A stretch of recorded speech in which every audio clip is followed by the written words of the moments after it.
Welcome to the 10 Keys to Safe City Driving. Brought to you by BigCityDriver.com. Written and narrated by Ken Skaggs. Copyright 2005. Let's kickstart this baby. Most drivers look at city traffic emotionally. This is an exercise to help them analyze it and look at it logically. Before we begin, let me ask you, which of you haven't had an accident in 20 or 30 years? Now, for those who raised their hand, let me ask, what's your secret?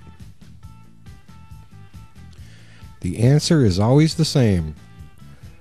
Just take it easy out there.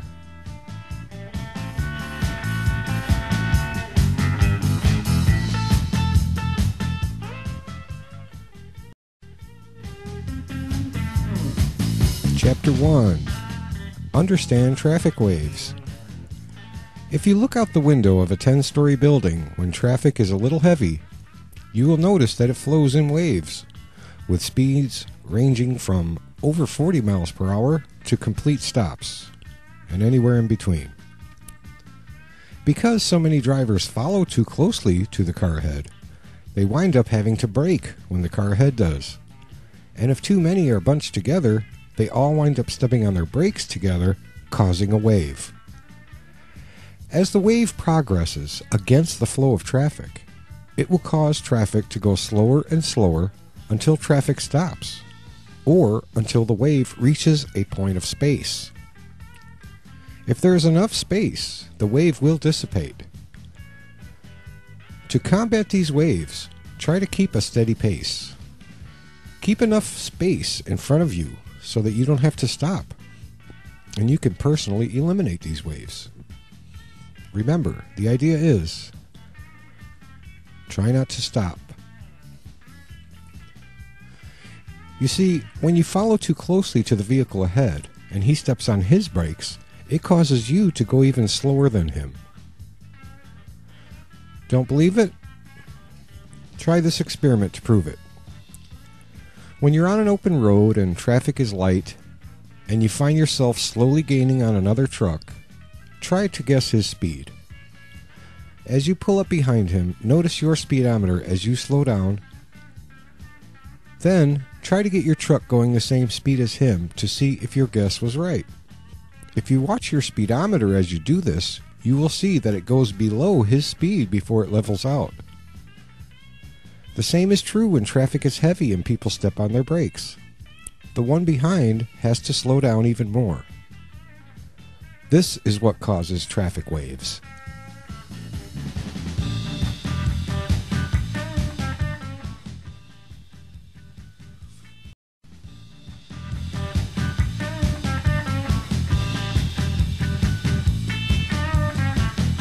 Two, prevent traffic jams. Don't cause them. What causes traffic jams? Simply put, it's because there are too many cars and not enough space. Well, we can't just snap our fingers and create more space or less traffic, but we can bring some space to the equation by bringing some with us in front of our vehicles. Try not to stop on the highway. Keep enough space in front of you so that you can keep it rolling. If you are rolling, then by definition, it's not a traffic jam.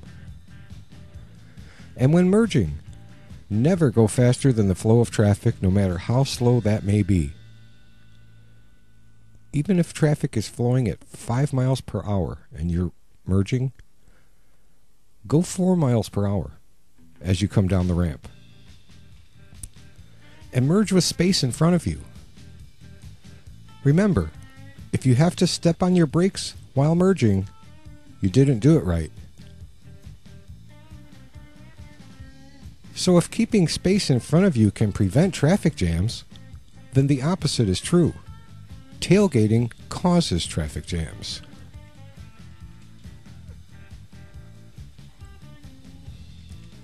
Oftentimes, too many drivers bunch together so that they don't have to let someone get in front of them.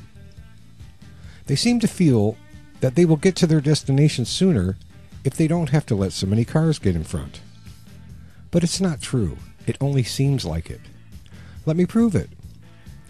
Let's say, for example, that during heavy traffic, averaging about 10 miles per hour, you keep about 30 feet of space in front of you. What do you do when the car in front of you exits? You now have 50 feet of space in front. Or did you close that gap to maintain your usual 30 feet? Of course, most drivers close that gap and get back to their usual comfort zone following distance, whatever that may be. With that in mind, you can see that if a car cuts in front of you, then exits a few miles down the road, or just changes lanes, he really wasn't in your way at all.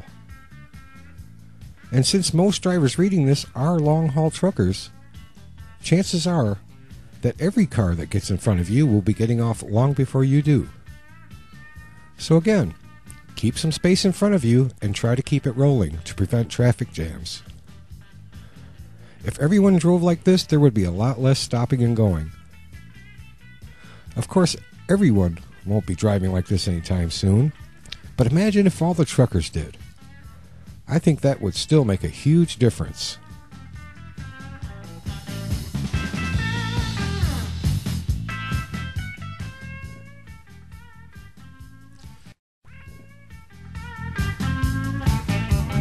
Three, stay calm and courteous. Tailgating causes stress because you have to stay on your toes, ready to grab your brakes at any given moment. Keeping some space in front of your vehicle will help you stay calm and be courteous. This will reduce road rage as well. Switching lanes a lot can stress you out too, because you have to constantly check both sides to see if there's room for you and always be ready to snatch a space if you think that the other lane is doing better than the one you're in. Lane dodging and tailgating not only causes stress, it causes accidents and, of course, traffic jams, which in turn causes more road rage. So again, to stay calm and courteous, stay in one lane, keep some space in front, try to keep it rolling, and do the math.